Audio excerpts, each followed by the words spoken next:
ओम शांति। हम लोग देखते हैं कि हमारा जो नज़रिया है या देखने का वे है वो सामने वाले के फाइनेंशियल स्टेटस या कहें धर्म या किसी न किसी रूप से चेंज होता है, या जो हमारे बहुत क्लोज होते हैं उनके लिए हमारा रवैया थोड़ा सॉफ्ट होता है और जो थोड़े दूर होते हैं उनके लिए हमारा रवैया थोड़ा नियम कायदों वाला होता है। पर ब्रह्मा बाबा जिनकी दृष्टि कोई किसी भी धर्म मजहब का हो, कोई भी फाइनेंशियल स्टेटस का हो, पर उनकी दृष्टि सबके लिए एक जैसी रही।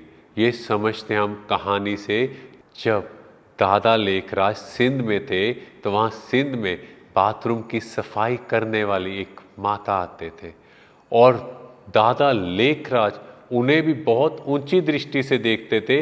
वो ये नहीं सोचते थे कि ये क्या काम कर रही है, नहीं, हर एक के प्रति श्रेष्ठ भाव। और इसके बाद जब उन्हें परमात्मा का ज्ञान मिला तो उनकी दृष्टि एकदम आत्मिक हो गई, सबको आत्मा रूप में देखते थे। एक बार मधुबन में कोई बहुत अमीर आता है तो बाबा उनको बहुत सौगात देते हैं, बहुत प्यार देते हैं, तो उनके अंदर ये भाव आता है कि मैं अमीर हूँ, इसीलिए मुझे इतना प्यार मिल रहा है, ये सौगात मिल रही है।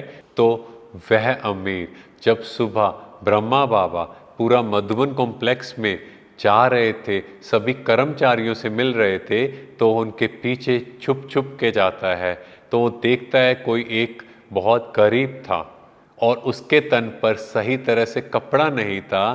तो ब्रह्मा बाबा ने जो अपने ऊपर कपड़ा डाला था वो उस बच्चे के ऊपर डाल दिया।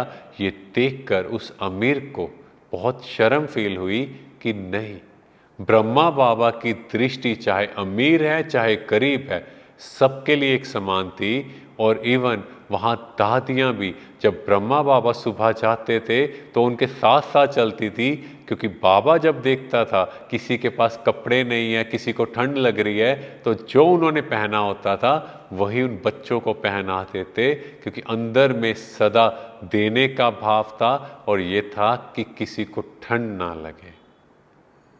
और इसके बाद आप देखो क्लास में छोटे से छोटे बच्चे भी होते हैं और वृद्ध से वृद्ध भी होते हैं, और बाबा क्या कहता था कि मैं सबको आत्मा रूप में देखता हूँ, सबको इस ज्ञान को लेने का हक है। ऐसा नहीं कि ये छोटा बच्चा इसको क्या समझ आएगा, नहीं, ये आत्मा है, इसका भी ज्ञान का इक्वल राइट है, इसको भी राइट है कि उस भगवान का ज्ञान ले, क्योंकि बचपन में दिव्यता के संस्कार जल्दी डाले जा सकते हैं। और आगे देखें, जो माली मधुबन में फूलों की केयर करता था, और वो माली भी जब ब्रह्मा बाबा ने शरीर छोड़ा तो वो कहता है कि बाबा तो बाबा है, कि वो मुझे आज तक उन्होंने कभी भी माली बच्चे के बिना नहीं बुलाया, हमेशा बच्चा कहकर बोलते थे, माली बच्चे, कि इतना प्यार मुझे किसी ने नहीं दिया। और कहता मैंने इतनी जगह काम किया पर ऐसे प्यार से कोई नहीं बोला। और इवन जो कंस्ट्रक्शन का काम करता था भाई, जो चिनाई करता था, बाबा उन्हें भी गलबा बच्चा कहकर बोलते थे कि बच्चे आज ये करना है, आज ऐसे करना है, इतना प्यार से कहते। तो देखो कितना सबके प्रति एक जैसा भाव। और इसको हम एक और कहानी से समझें कि जैसे ब्रह्मा बाबा ने खुद को समर्पित किया तो यज्ञ में उन्होंने अपना तन मन धन लगा दिया, जो भी धन कमाया था सब कुछ यज्ञ के नाम विल किया।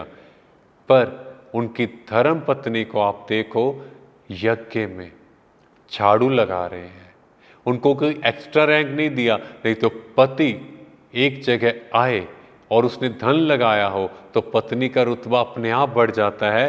पर यहाँ पर सबके प्रति आत्मा का भाव रखा, यहाँ तक कि उनकी पत्नी, बच्चे, बहू सब उनको बाबा कहकर बुलाते थे, क्योंकि बाबा की सबके प्रति समदृष्टि थी, सबके प्रति एक जैसा भाव था। ओम शांति।